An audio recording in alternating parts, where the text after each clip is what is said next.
Vitamin C. So good for us. This is a video about self-submitting. It's very, very important that you as an actor are self-submitting on a regular basis, and you can submit yourself for projects on Actors Access and casting networks, and you want to be submitting yourself for short films, student films, web series, vertical shorts, indie features, audio books, voiceovers.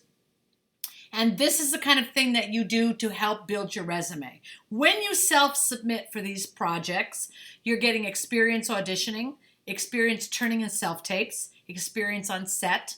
You're building relationships. You are understanding what's required of you on set, and you are building your resume.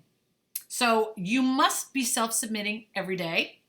And if you look at your Actors Access, and you don't want to go like days and days and days without looking at it, because a role may come out that's absolutely right for you and you missed it because you weren't checking every day.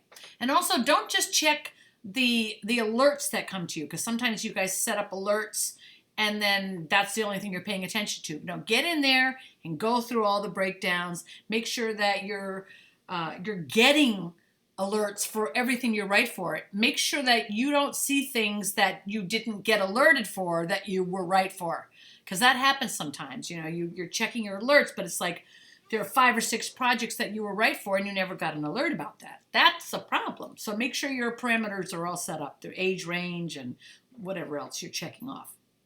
Okay, when you get to a certain level in the business, you get much higher up in the business, you're not self-submitting anymore. Okay, your agent is setting up meetings for you to meet with producers, directors, screenwriters, studios. You're having meetings to discuss potential projects. You're not being submitted through Actors Access and breakdowns, and you're also not submitting yourself through Actors Access. So when you hit those upper levels of the business, you will not be self-submitting anymore, okay? But as long as you are new and you're just starting your career and your empty resume is in front of you, you will always be self-submitting. And I want you to go out there and go book 5 or 10 short films, student films, web series, vertical shorts, commercials, voiceovers, audiobook. Get out there and book.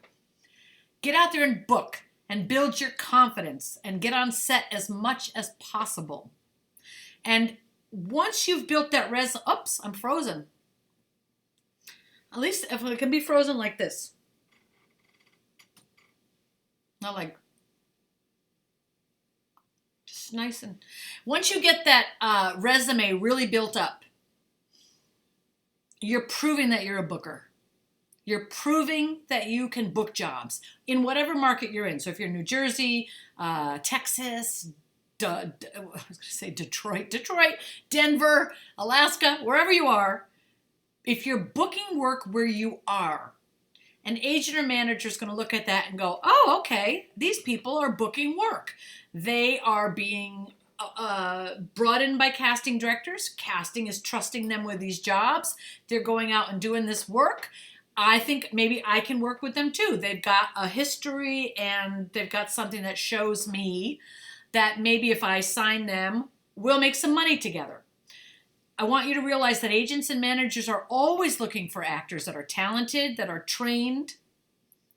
Freezing. I'm not retaping this, okay? They're looking for actors that are talented, that are trained, and that they have proven that they can book in their own market. And once we see that, we have some faith that maybe you can book in the bigger markets. So that's the process of becoming a working actor. You get your Actors Access account set up, put up several headshots, and those headshots need to look completely different from each other. They need to look different from each other. You do not want headshots that are the same or similar, and you have 3 or 4 shots that kind of look alike. I saw one the other day that was like,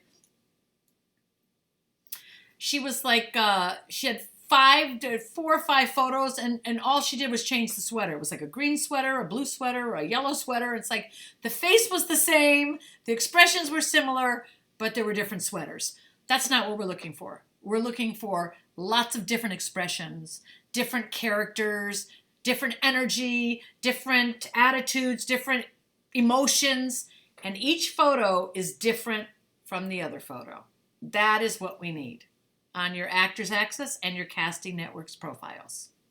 And then on your, when it comes to your demo reels or your acting clips, we need to see different characters, different emotions. In some you're in love, maybe one you're angry, or you're frustrated, or you're grieving, or it's funny. But we want to see different range of characters and emotions that you can play.